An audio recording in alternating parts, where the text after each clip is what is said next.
अगर तुम लोग भी कंफ्यूज हो कि तुम किस साइड पे हो तो ये कहानी तुम्हारे लिए है। कहानी का नाम है एक ऐसा गांव जो अपना ही आवाज खो बैठा। तो एक गांव था जहां का कि कुआं खराब था। सबको पता था कि पानी खराब है वहां का। बुजुर्गों से जब भी आवाज लगाई जाए तो वो हमेशा यही वादा करते कि हम इसे ठीक करवा देंगे, मगर काम कभी नहीं करते थे। लोगों का गुस्सा जायज था।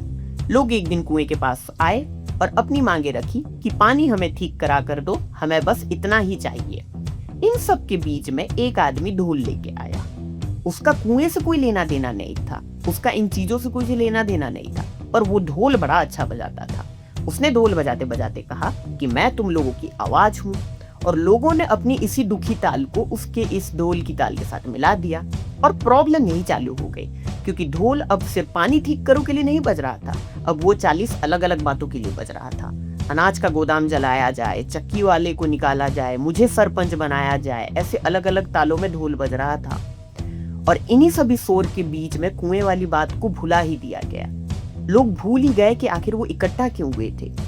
पंचायत ने जब ये देखा तो उन्होंने भी कहा कि हम एक ढोल वाले से बात नहीं करेंगे, जो कि बात भी सही थी। पर बहाना भी मिल गया अब पंचायत वालों को, क्योंकि अब उन्हें कुछ ठीक करने की जरूरत ही नहीं थी। उन्हें बस एक उंगली उठानी थी और बोलना था कि देखो तुम किन लोगों के साथ खड़े हो। और यही असली बात है जो किसी को पसंद नहीं आएगी। ढोल वाले को बस फॉलोअर्स चाहिए थे, पंचायत को बस एक बहाना चाहिए था। कभी किसी को पानी के बारे में कोई फर्क था ही नहीं। इन्हीं सभी चीजों के बीच में पहाड़ पे कुछ लोग बैठे बैठे इन सभी चीजों का मजा ले रहे थे। पर ढोल काफी काम का चीज हो सकता है आपके लिए, जब आपको एक और गांव ज्यादा चाहिए। पंचायत जालिम है, पंचायत जालिम है, इससे बढ़िया स्लोगन नहीं मिल सकता आप लोगों को। वो भी उतर गए और लोगों के गुस्से को उधार पे लेकर अपने सर पे पहन लिया। इन सभी चीजों के बीच में अब गांव के बाहर एक छोटा सा बोर्ड लग गया, या तो तुम ढोल के साथ हो या तो गांव के खिलाफ हो, कोई तीसरा रास्ता नहीं है। ऐसा कहीं लिखा ही नहीं है कि बस पानी ठीक करा कर दो ताकि मैं घर जा सकूं। अब या तो तुम ढोल के साथ हो या तो गांव के खिलाफ हो। वो बोर्ड भी झूठ था और लोग भी झूठे थे। सीधी बात बिना लपेटे। असली मांगों को कभी भी मिडिलमैन की जरूरत नहीं होती। जिस दिन तुमने अपनी आवाज किसी ढोल वाले को दे दी, वो तुम्हारी आवाज के साथ जो करना चाहे वो वैसा ही करेगा।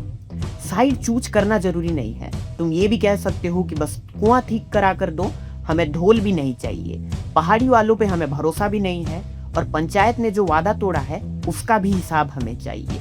अपने आइडियाज को कभी भी हाईजैक मत होने दो, क्योंकि वहीं से असली प्रॉब्लम चालू होगी और वहीं पे तुम्हारी सारी बातों को दबा दिया जाएगा। अब यहां से जाने के बाद भी जाके खुद जाकर अपना कुआं चेक करो। मेरी बनाई हुई इस कहानी पे भी आंख मूंद कर भरोसा मत करो।